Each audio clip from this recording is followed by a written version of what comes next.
इतिहास में एक ऐसा पवित्र स्थान है जहां आज भी गुरु की कृपा से असंभव ही संभव हो जाता है। एक ऐसा गुरुद्वारा जहां आज भी कोढ़ और त्वचा की बीमारियां श्री गुरु अर्जुन देव जी के वचनों से ठीक होती हैं। पर यहाँ एक अजीब नियम है, रोगी को लंगर चखने की नहीं दिया जाता। क्या आपने कभी सोचा है ऐसा क्यों?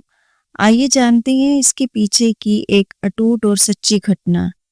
ये बात उस समय की है जब सिखों के 5वें गुरु श्री गुरु अर्जुन देव जी के घर माता गंगा जी की कोख से पुत्र रत्न के रूप में श्री हरगोविंद राय साहिब जी का जन्म हुआ। गुरु साहिब अत्यंत प्रसन्न हुए। उन्होंने एक नए नगर को बसाने का निर्णय लिया।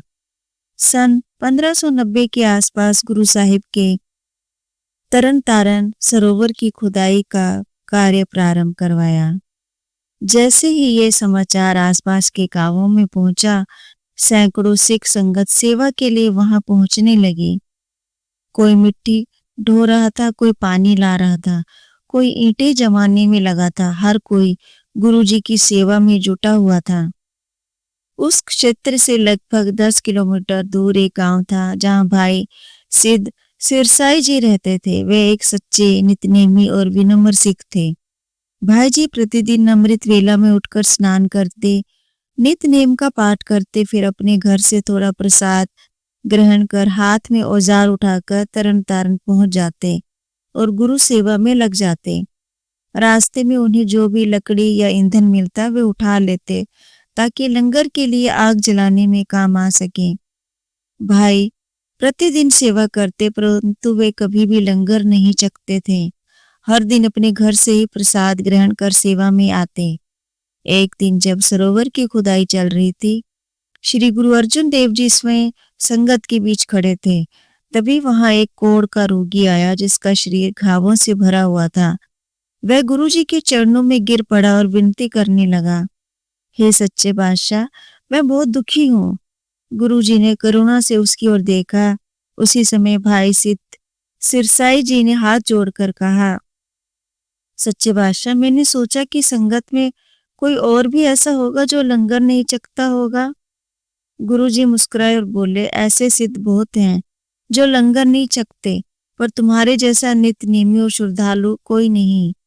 फिर गुरु साहिब ने पूरी ओर की ओर इशारा किया और कहा, भाई जी, इस रोगी की सेवा करो। भाई जी ने गुरुजी का हुक्म मानकर रोगी को गले लगाया। जैसे ही उन्होंने अपने कपड़े के पल्ले से उसके शरीर को स्पर्श किया, उसी क्षण वह रोगी स्वस्थ हो गया। सारी संगत ने एक स्वर में वाहिगुरु का जयकारा किया। भाई जी ने विनम्रता से कहा, सच्चे पातशाह, आपने मुझे जो बख्शिश दी है मैं उसके योग्य नहीं हूँ, पर यदि भविष्य में बहुत से रोगी आने लगे तो मैं गरीब व्यक्ति हूँ, मैं सबके लंगर की व्यवस्था कैसे कर सकूंगा। श्री गुरु अर्जुन देव जी मुस्कुराए और बोले, भाई जी, चिंता मत करो। जो भी रोगी तुम्हारे घर आएगा, यदि वह तुम्हारे घाम का पानी भी पिएगा तो उस तुम्हारे पल्ले की शक्ति का लाभ नहीं मिलेगा। आज भी श्री गुरु अर्जुन देव जी के वे वचन तरन तारण जिले के गांव चंबल में स्थित भाई साहब गुरुद्वारा साहिब में जीवित हैं। यहाँ आज भी त्वचा रोग और कोढ़ जैसी बीमारियां गुरु जी की कृपा से ठीक होती हैं। पर यहाँ का नियम वही है, रोगी को लंगर नहीं चखने दिया जाता। बाकी संगत लंगर चख सकती है, पर रोगी तब तक नहीं जब तक उसका इलाज चल रहा हो। इसके अतिरिक्त यहाँ आने वाले प्रत्येक रोगी को अपने साथ 1 किलो गुड़ लाना होता है। गुरुद्वारे में अरदास करवाकर पवित्र मिट्टी दी जाती है।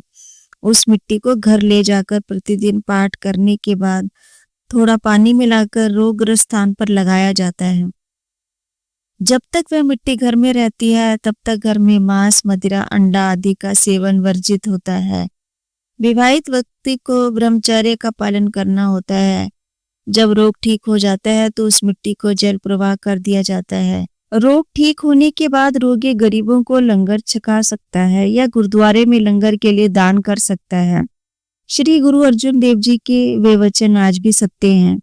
सदियां बीत गई पर श्रद्धा और गुरु की कृपा आज भी उतनी ही प्रबल है। जो सच्चे मन से विश्वास करता है वह यहाँ से ठीक होकर ही लौटता है। यदि आपको ये साखी पसंद आई हो तो इस वीडियो को लाइक करें, शेयर करें ताकि और लोग भी गुरु साहिब की महिमा जान सकें और हमारे चैनल को सब्सक्राइब करें ऐसी ही और प्रेरणादायक साखियां सुनने के लिए।